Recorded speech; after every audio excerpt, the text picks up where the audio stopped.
آیا برای انسان جنوب یا اینکه برای انسان حیض میدیدگی، زنک هایی که حیض و نفاس میبینن، آیا برای اینها جایز است که قرآن بخوانند یا اینکه ذکر کنند؟ برای قرآن خواندنشان امام طحاوی رحمه الله در این باره صحبت کرده هستند که جایز هست اگر به شرط یک آیت کمتر باشد. وقتی که جنوب و حائز در مذهب ما یک است، نه که جنوب هست حائز است که آنها را قرائت کردن قرآنشون اجازه نمیدهند مگر اگر از یک آیت کم باشد.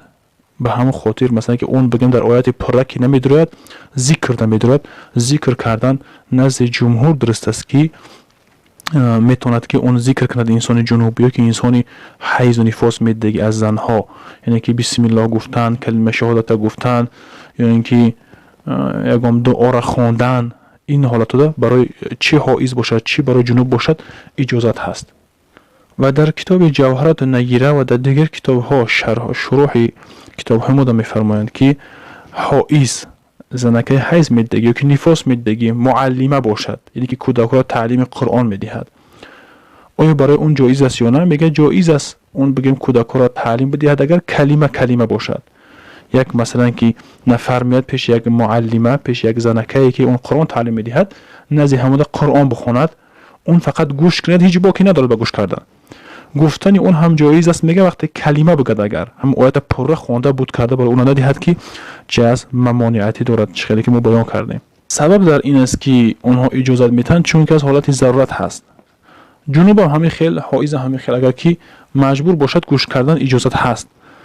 اما مثلا که جنوب باشد اون اصلا یک کلمه هم نخواند، دو کلمه هم نخواند، برای اون از جنابتش خیلی دور کنند اصلا، چون که از حدیث ها صراحتا آمده است. اما حائض که مثلا نفسا اونها که هستن مجبور هستن، اون دردی از جانب الله هست، اون حالت مجبوری که هستن دخترک وقتی که درس می کودکک در نزد اون یکی زنهای دیگر، اون تنها میتونه تعلیم بدهد وقتی که کلمه بگه. این طحاوی رحمه الله ذکر کرده است و در جوهر نجران و در کتاب ها ذکر کرده است که هیچ باکی ندارد. برای اگر در جوهر نجران میگه که اگر که جنوب هم باشد، حائض هم باشد، نفاس هم باشد، میتونه که ذکر کنن، لا اله الا الله بگن، الحمدلله بگن، سبحان الله بگن، یکی کلمه شهادت بگن. برای جنوب و برای نفسا و برای حائض برای همش جایز ذکر کردن. اما قرآن خواندن برای نفسا و بگیم حائض ها اونها فقط اجازت است که از یک کلمه کم، از یک آیت کمتر بخوانند از طحاوی رحمه الله.